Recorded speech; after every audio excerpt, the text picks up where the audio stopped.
अस्सलामुअलैकुम वरहमतुल्लाहि वबरकातुहू। Welcome back to another video. इंशाल्लाह इस वीडियो के अंदर हम कवर अप करेंगे unit 6 of your O levels commerce. तो जो आपका यूनिट 6 है ये सारा का सारा आपके इंटरनेशनल ट्रेड के बारे में है। लास्ट जो था हमारा चैप्टर उसमें हमने कुछ डॉक्यूमेंट्स ऑफ ट्रेड के बारे में हमने पढ़ लिया था। तो इस चैप्टर के अंदर हम पढ़ेंगे रिगार्डिंग योर इंटरनेशनल ट्रेड। थोड़ा सा बड़ा चैप्टर है as compare to the previous chapters, मगर बहुत ज़्यादा आसान है, बहुत यानी नॉर्मल इसमें चीज़ें हैं। तो इंटरनेशनल ट्रेड में आपको इसमें क्या क्या चीज़ें आपको सबसे पहले आपको शुरू में आनी चाहिए। पहली चीज़ तो आपने बस इसमें याद रखनी है कि भाई हम लोग इंटरनेशनल ट्रेड करते क्यों हैं, उसकी कुछ ना वजूहात हैं। सबसे पहली चीज़ ये है कि भाई आपको उससे फ़ायदा ये होता है कि भाई you are able to sell your surplus products. Surplus products का मतलब होता है, सरप्लस का जो वर्ड है इट मीन्स एक्स्ट्रा। जितनी भी चीज़ें आपके पास एक्स्ट्रा है ना वो सारी उसको हम कहते हैं योर सरप्लस प्रोडक्ट्स। तो जितनी भी आपके पास एक्स्ट्रा प्रोडक्ट्स है, आपने फॉर एग्जाम्पल आपने ना बनाई हैं 100 यूनिट्स आपने ना प्रोड्यूस किए अपने ओवरऑल कंट्री के अंदर, मगर आपने कंज्यूम किए only and only 70 units. So what would you do with the rest of the 30 units? तो आप क्या करेंगे, उनको आप सेल कर देंगे। और आप सेल कैसे करेंगे, हम उसको कहते हैं आप उसको एक्सपोर्ट कर देंगे टू अदर नेशंस। और तो भी लाइक जो आपके इर्द गिर्द जो आपके नेबरिंग कंट्रीज है उनको भी तो उस चीज़ की ज़रूरत है, राइट? तो आप अपनी जो 30 एक्स्ट्रा यूनिट्स हैं उनको आप एक प्रॉफिट बेस्ड के ऊपर आप उसको सेल कर देंगे। तो पहले तो रीज़न ये है, ये हमारी कंट्री की जो इनकम होती है ना उसको वो कंट्रीब्यूट करता है। तो गवर्नमेंट को कंट्री चलाने के लिए they need to have a specific income. तो उस इनकम में हमारे पास टैक्स होता है। टैक्स एक बहुत बड़ा एक्सपेंडिचर यानी एक ना बहुत बड़ा परसेंटेज टैक्स का होता है। उस इनकम में जो आपके एक्सपोर्ट्स होते हैं वो होते हैं। उस इनकम में जो अच्छा एक है टैक्स जो कि आपकी कंट्री के अंदर का होता है। एक टैक्स होता है जो कि कंट्री ट्रेड से हासिल करता है, यानी कोटाज होते हैं, टैरिफ्स होते हैं, लाइसेंसेस होते हैं, रेंट्स होते हैं, डिफरेंट चीज़ें होती हैं, तो वो करता है। तो इस तरह से फिर आपके पास लाइक मल्टीपल डील्स होती हैं, आपको फिर एड्स मिलते हैं, डिफरेंट कंट्रीज आपको लोन दे देते हैं, लोन भी इसमें एक बड़ा हिस्सा होता है।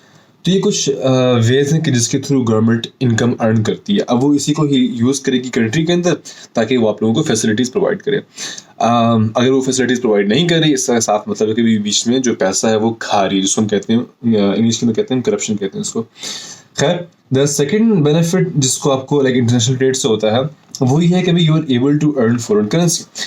अच्छा, फॉरेन करेंसी की ज़रूरत क्यों है? आपने अपना पैसा बेच के औरों का पैसा खरीदना क्यों पसंद किया? इसका फ़ायदा ये होता है, मल्टीपल रीज़न है इसके। पहला तो इसमें आपने याद रखना कि जब भी हम ट्रेड करते हैं तो ट्रेड करने में आपको हमेशा जिस कंट्री से आप ट्रेड कर रहे हैं उसकी करेंसी आपको यूज़ करनी होती है। तो आप जब भी किसी भी कंट्री से ट्रेड करते हैं तो आपको उस नेशन की करेंसी के अंदर ट्रेड करना पड़ता है।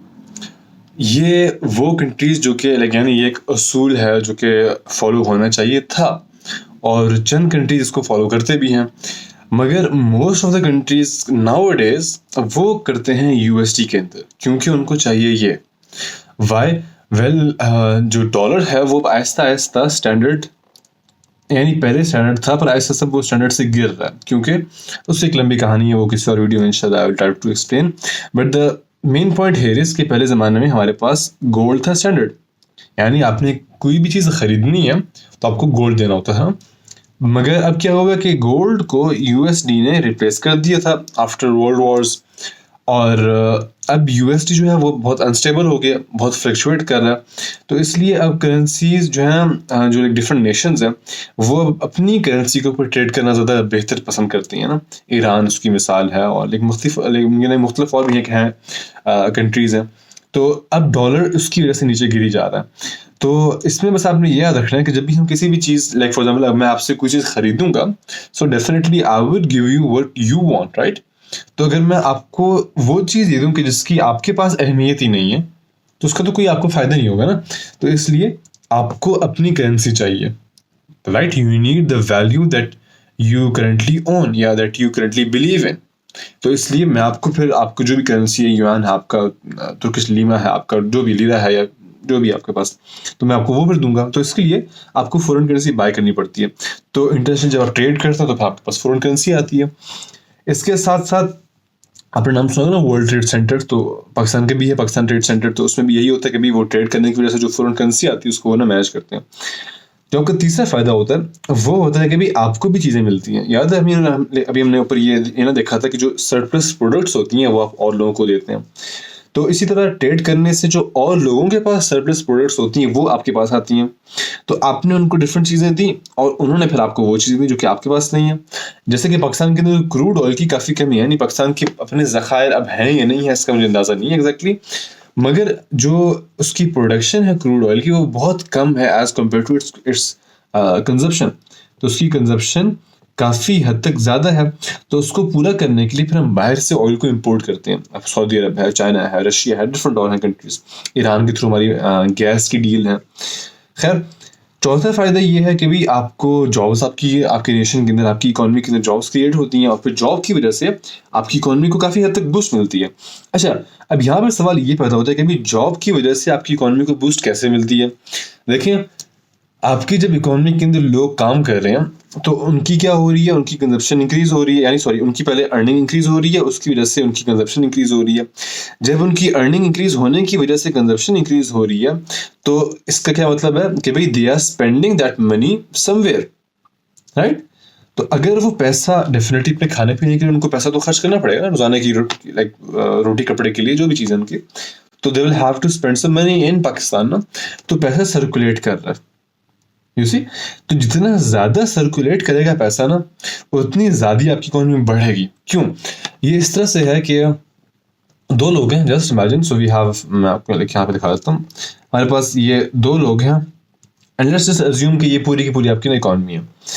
इसने आपके लिए कुछ काम किया और आपने इसको पैसा दिया, ठीक है। इसने आपके लिए कुछ काम किया जिसको मैं ब्लैक से करूँ डिनोट।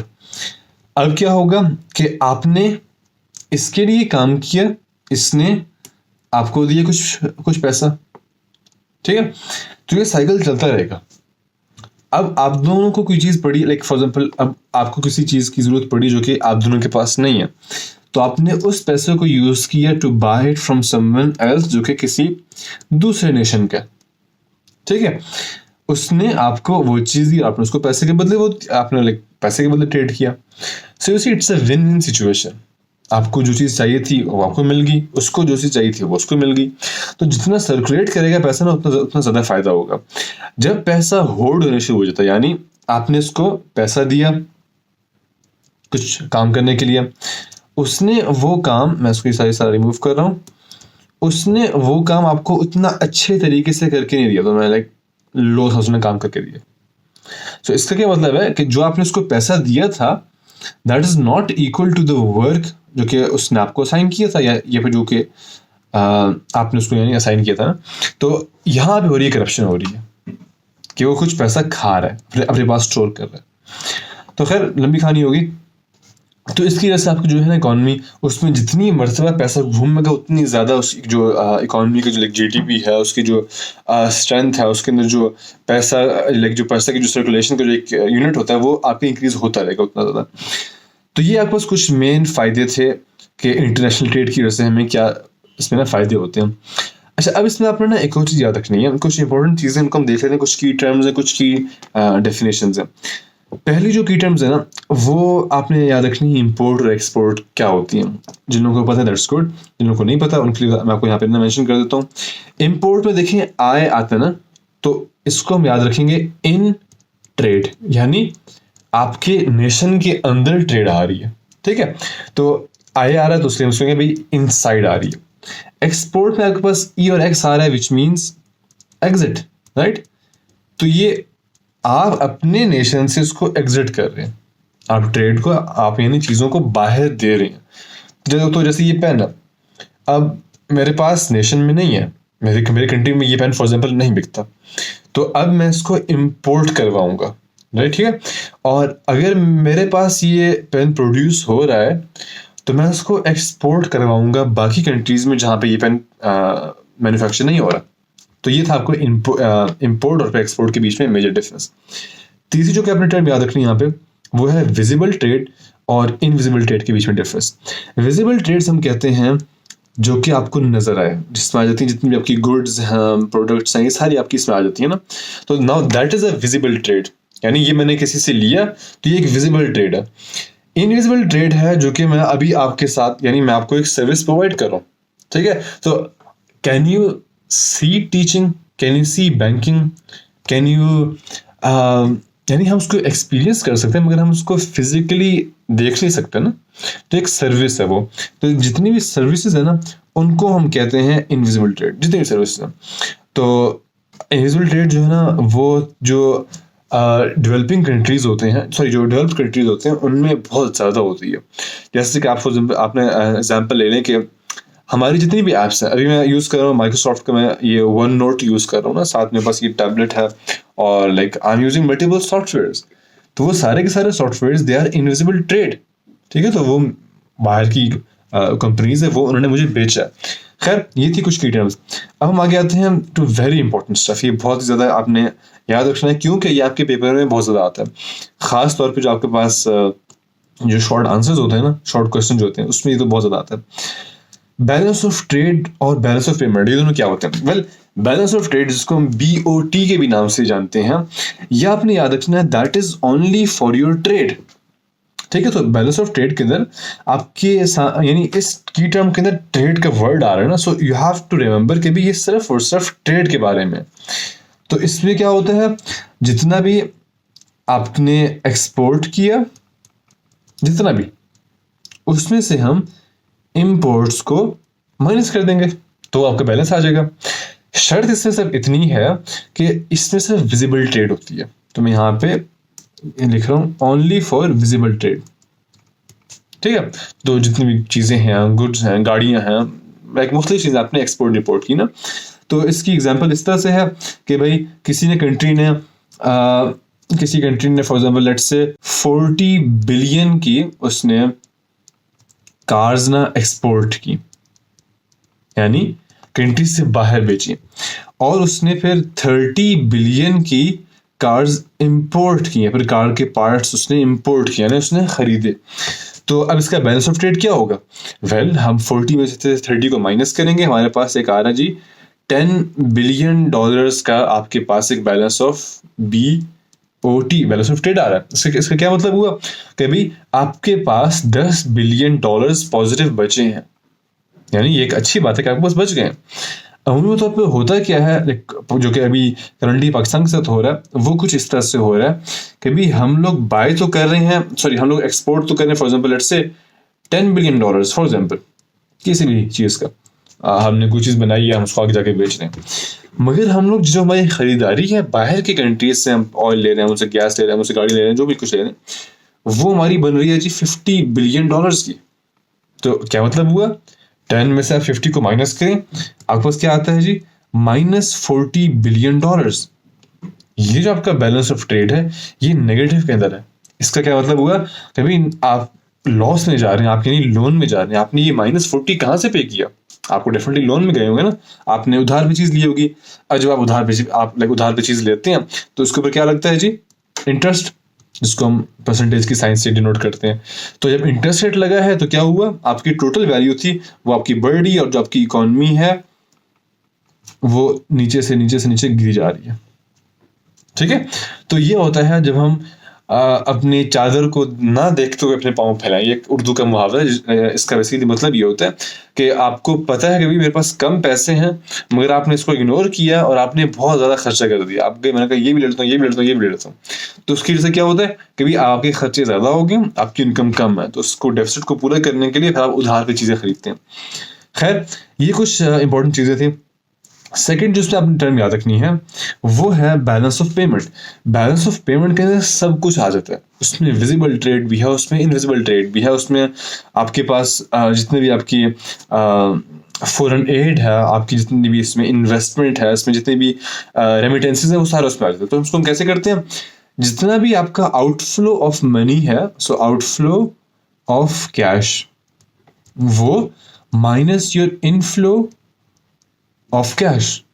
क्या मतलब हुआ कि भाई आपकी कंट्री में जितना भी पैसा आ रहा है, ठीक है, तो वो सारा उसमें से हम माइनस करेंगे वो सारा पैसा जो कि आपकी कंट्री से बाहर जा रहा है, तो वो आपका बैलेंस ऑफ पेमेंट हो जाती है। ठीक है, तो ये कुछ असूली चीज़ें हैं जो कि आपने याद रखनी है, आपको बहुत ज़्यादा हेल्प करेंगे आपके पास पेपर्स के अंदर। इसके अलावा हमारे पास उसमें लाइक नेक्स्ट चीज़ है, वो आते हैं ट्रेड ब्लॉक्स, बहुत इंपॉर्टेंट है। ट्रेड ब्लॉक्स का आपने अक्सर नाम सुना होगा। ट्रेड ब्लॉक्स फॉर एग्जांपल हमारे पास जो हमारे जो पाकिस्तान, इंडिया, बांग्लादेश वाला जो है रीजन, उसमें है वो है हमारे पास ASEAN, एशियन के नाम से एशियन वो है। इसके अलावा हमारे पास SADC के नाम से है।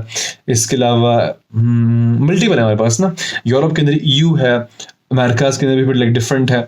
ये बेसिकली ट्रेड ब्लॉक्स होते हैं। तो फॉर एग्जांपल ये इस तरह से होगा कि ना चंद कंट्रीज हैं, फॉर एग्जांपल ये वाली कंट्रीज, अब इन्होंने आपस में तय कर लिया कि भाई हम लोग आपस में जो अपनी ट्रेड करेंगे ना, तो हम बहुत अपने टैक्सेस को कम कर देंगे, हमको इसमें बैरियर नहीं होगा, हम उसमें कोई डॉक्यूमेंटेशन नहीं होगी, यानी फ्री ट्रेड होगी। आप जब चाहें आप ईरान के अंदर कुछ चीज़ बेच दें, ईरान जब चाहे तो पाकिस्तान के अंदर कुछ चीज़ बेच दे।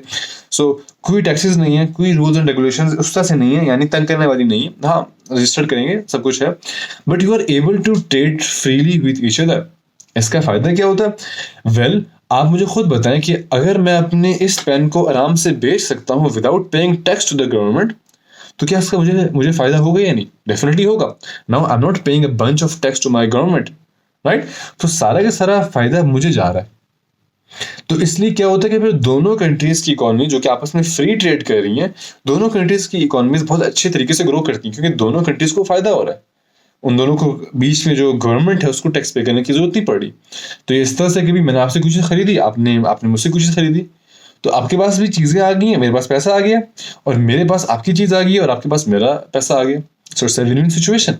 ठीक है, तो जो ट्रेड बैरियर्स होते हैं ना, ये कंट्रीज के अंदर इसलिए होते हैं ताकि वो एक दूसरे को, यानी वो अपने आप को बचा सकें एक दूसरे की पॉलिसीज और एक दूसरे की लाइक इकोनॉमी की ना, इन्फ्लेशन की वजह से। For example let's say Pakistan के अंदर इकोनॉमी बहुत ही बुरी है, लाइक यानी बहुत ही गिरी हुई है ना, तो अब क्या करेंगे लोग? अब उसमें ये होगा जी, लोग ट्रेड करेंगे मगर वो लो क्वालिटी की चीज़ें आगे जाके बेचेंगे।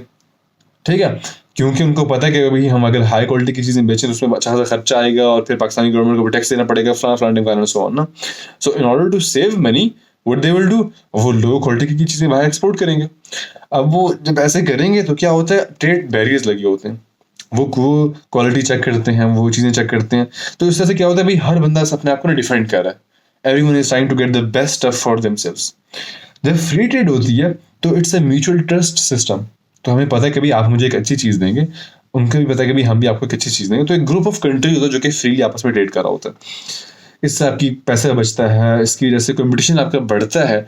एक बात आपने याद रखनी है, जब भी कंपटीशन बढ़ेगा, सो व्हेनेवर आपका कंपटीशन बढ़ेगा, दिस मीन्स कि जो आपकी क्वालिटी है ना वो भी बेहतर होगी। तो हमारा कंपटीशन बढ़ा है, आपकी क्वालिटी लाजमी बेहतर होगी। इसकी मिसाल क्या है? इसकी मिसाल इस तरह से है, अभी करंटली पाकिस्तान के अंदर ओ लेवल्स के जितने भी इदारे हैं, जितने भी चीज़ें हैं, वो सारे अपने ऑनलाइन उनकी सर्विसेज भी हैं, वो लोग बच्चों को पढ़ा भी रहे हैं, सब कुछ कर रहे हैं। ठीक है, मगर जितने ज़्यादा बढ़ रहे हैं उतने ज़्यादा लोगों की क्वालिटी फ्लक्चुएट कर रही है। क्योंकि अब आप किसी को हायर करें, आप ओ लेवल्स टीचर को आप हायर करें, have to check them against other teachers, कितने सर्टिफिकेशन है, उनके रिजल्ट्स कैसे हैं, उनके पढ़ाने का अंदाज कैसा है, क्या उनको वाकई में उनको अपने सब्जेक्ट को बरकरार है या नहीं है, are they able to understand the examiner और not, do they even know how to teach a student, क्या उनको पता है कि स्टूडेंट को कैसे लेके चलना है। तो बहुत सारी चीज़ें मैटर करती हैं। ठीक है, तो अगर मार्केट के अंदर सिर्फ एक ही बंदा है तो फिर तो सारे डेफिनेटली उसी की तरफ ही जाएंगे ना। मगर जब बहुत ज़्यादा होने शुरू हो जाते हैं बंदे, दूसरा आ गया, तीसरा आ गया, चौथा बंदा आ गया, नाउ यू हैव ऑप्शंस, तो फिर आपकी कंपटीशन बढ़ेगा, क्वालिटी भी आपकी ना बढ़ेगी। हर कोई चाहेगा कि भाई मैं बेस्ट हो ताकि मेरे पास लोग ज़्यादा हैं। खैर, ये था ट्रेड ब्लॉक्स। इसमें आपने एक एग्जांपल्स मैंने आपको बता दी हैं। EU की एग्जांपल है, उनकी तो करेंसी तक सेम है, यूरो है उनकी करेंसी, तो वो एक बहुत एक एडवांस किस्म का एक ना ट्रेड ब्लॉक है।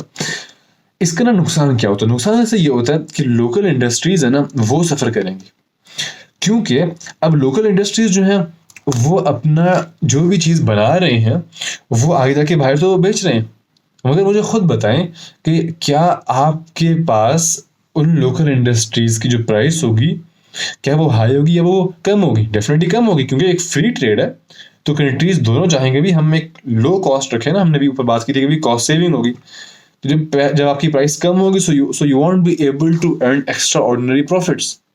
अभी क्या होता है, आप 6 आम पाकिस्तान से लाइक बाहर ले जाए, आप लाइक यूरोपियन नेशन में या आप पेरिस में या आप यूके में जाके बेच दें, सिर्फ 6 आम का डब्बा होता है और वो 10 यूरो का मिल रहा है और लाइक महंगा मिल रहा है आपको अच्छा खासा। ठीक है, तो फ्री अगर ट्रेड होती तो उस वक्त फिर ऐसा नहीं होता। फिर जहाँ पे जितने काम बिक रहे हैं उससे मे बी 1 to 3 to 5% शायद प्राइस थोड़ी सी इंक्रीज करते हैं, बाकी कहते हैं बस आप प्राइस नीचे रखें क्योंकि हम एक फ्री ट्रेड कर रहे हैं। ठीक है, तो दूसरा फायदा, इसका दूसरा नुकसान ये होता है कि पॉलिटिकल डिपेंडेंस होती है। अब आपको उस कंट्री के साथ अपने टाइज अच्छे रखने होंगे। अगर उसने कुछ चीज़ गलत की and you want to speak out against them, you won't be able to, ताकि कहीं हमारी ट्रेड आपस में डिस्टर्ब ना हो जाए। तो जो पॉलिटिकल डिपेंडेंस है ना, ये बहुत खतरनाक होती है। इसके अलावा ये होता है कि जो स्मॉल कंट्रीज होते हैं ना, उनके साथ अक्सर ये ट्रेड ब्लॉक्स नहीं होते। So it's always the bigger economies या यानी उन लोगों के साथ हम ट्रेड ब्लॉक्स बनाते हैं जिनके साथ हमारा कोई मफाद होता है, यानी हम हमारे कुछ इंटरेस्ट उनके अंदर लाई करते हैं, इसलिए हम उसे बनाते हैं। ये कुछ इसके डिसएडवांटेजेस थे। एक और इसमें वर्ड अपने याद रखना है कि हमारे पास एक होते हैं वर्ड टैरिफ्स। टैरिफ्स कहते हैं वो सारे टैक्सेस जो कि आपका कंट्री इंपोर्ट्स के ऊपर लगाता है। ठीक है, तो आपने जैसे कि मैंने ये वाला पेन खरीदा बाहर से, ठीक है, अभी ये से आएगा तो उसकी प्राइस के अंदर इसका टैक्स भी ऐड होगा। तो टैक्स क्यों लेते हैं, वो इसलिए लेते हैं कि भाई आप बाहर से चीज़ मंगवा रहे हैं तो हम तो आपसे हम तो आपके ऊपर इसका टैक्स लगाएंगे, ताकि आप बाहर से चीज़ें ना मंगवाएं बल्कि आप पाकिस्तान से ही मंगवाएं। चलिए अगर आपने बाहर से मंगवाया नहीं तो फिर टैक्स पे करें। तो ये इस तरह से होता है। एनीवेज, इसके अलावा इतना ही था चैप्टर। कस्टम अथॉरिटीज़ के बारे में कुछ आपको पता होना चाहिए, ज़्यादा इसमें इशू नहीं है, बिल्कुल कॉमन सेंस वाली चीज़ है। कस्टम अथॉरिटीज़ करते क्या, आपसे टैक्स वसूल करते हैं, आपको लाइक रजिस्टर करते हैं। उनके पास बेसिकली एक ना सिस्टम होता है जिसके अंदर वो सारा कीप रखते हैं इस पूरा कि भाई हमारे पाकिस्तान के अंदर या फिर किसी भी कंट्री के अंदर कितनी चीज़ें आई हैं, कितना एक्सपोर्ट गया है, उसका हमने कितना टैक्स वसूल किया। तो ये सारी स्टैटिस्टिक्स जो होती है ना, ये सारी कस्टम अथॉरिटीज़ रखती हैं। क्यों? ताकि जो गवर्नमेंट है वो अपना बैलेंस ऑफ ट्रेड और जो बैलेंस ऑफ पेमेंट है उसको वो ना कैलकुलेट कर पाए। इसके अलावा कस्टम अथॉरिटीज़ क्या होती हैं, वो एक ना वेयर हाउसेस आपको ना प्रोवाइड कर देते हैं, बेसिकली एन एरिया। तो बेसिकली एक ना बड़ा सा एरिया होगा और उसमें आप अपने कंटेनर्स वहाँ पे ना रख सकते हैं until you have to ship them out ना। तो एक गार्डेड एरिया होता है, तो वो आपको उसका रेंट लेते हैं। इसके अलावा रजिस्टर करते हैं आपको, बस ये उनके लाइक मेजर फंक्शंस होते हैं। इस चैप्टर में जो लाइक लास्ट चीज़ थी वो थी कि भाई इम्पोर्टर्स और एक्सपोर्टर्स को ना क्या डिफ़िकल्टीज फेस होती हैं। पहली चीज़ आपने ये देखनी है कि भाई इम्पोर्ट जब हम करते हैं किसी भी चीज़ को, उसमें आपका पैसा लगता है, पैसा आपको यानी आपको वो चीज़ महंगी मिलती है, टाइम लगता है आपको, उसमें पेमेंट के इश्यूज हो सकते हैं, आपको ऑनलाइन पेमेंट करनी पड़ती है, कई बार बैंक वो ना मैच नहीं कर रहे होते, कई बार आपको किसी थर्ड पार्टी को ना पैसा भेजना पड़ता है, लैंग्वेज के बीच में ना बैरियर्स होते हैं, टैक्सेस बहुत ज़्यादा हाई हो सकते हैं। फॉर एग्जाम्पल अगर आप कोई गाड़ी ले रहे हैं तो आपको 400% उसके ऊपर टैक्स देना पड़ेगा। Just imagine, that's like too much. इसके अलावा कंपटीशन बहुत ज़्यादा हाई होता है। आप जब भी कोई चीज़ खरीदेंगे तो आपको डेफिनेटली मल्टीपल लोगों से चूज़ करना पड़ेगा ना, लाइक मल्टीपल चॉइसेस आपको चूज़ करना पड़ेगा। इसी तरह से if you are trying to sell wheat from Pakistan to Canada, तो सेम वही स्टफ है। डिस्टेंस का मसला है, ख़राब ना हो जाए, कीड़े नस में पड़ जाएँ, स्पीड का मसला है, टाइम का मसला है, लैंग्वेज बैरियर्स हैं, पेमेंट इशूज़ हैं, डॉक्यूमेंटेशन इशूज़ हैं, टैक्सेस इशूज़ हैं, कल्चरल डिफरेंसेस हैं, यानी जो भी आपकी जहन में प्रॉब्लम आ रहे हैं, use your common sense and that is it. तो ये था आपका पूरा का पूरा चैप्टर 6 ऑफ इंटरनेशनल ट्रेड। ठीक है, सो इसके अलावा if you have any other questions, आप इसमें आपने नीचे कमेंट है उसमें आप डाल दें, या फिर इफ़ यू विश टू तो मेरा नंबर मेरे चैनल पे दिया हुआ है, यू कैन कॉन्टैक्ट मी और you can book a free call with me if you want to discuss some, अगर आपको कोई एकेडमिक इश्यूज हैं so we can discuss them as well. मगर पहले मैसेज ज़रूर कीजिएगा। अक्सर लोग मैसेज नहीं करते, बस ठोक देते हैं कॉल, तो इतना भी मैं वेला नहीं हूँ। ठीक है, सो पहले आप मैसेज कर दें और फिर इंशाल्लाह we can book a call for you. ठीक है, so do share this video if it helped you with your friends जो कि अभी कॉमर्स कर रहे हैं। इंशाल्लाह हमारा इरादा है कि इस चैनल के ऊपर ओ लेवल्स कॉमर्स की मुकम्मल जो उसका सिलेबस है वो हम पूरा का पूरा कंप्लीट कर लें, and then they will shift on towards your other O level subjects, business है, इकोनॉमिक्स है, लाइक मल्टीपल चीज़ें। ठीक है, सो स्टे ब्लेस्ड, अल्लाह ताला आपको खुश रखे, अल्लाह ताला आपके एग्जाम आपके लिए आसान करे। अस्सलाम वालेकुम व रहमतुल्लाहि व बरकातुहू।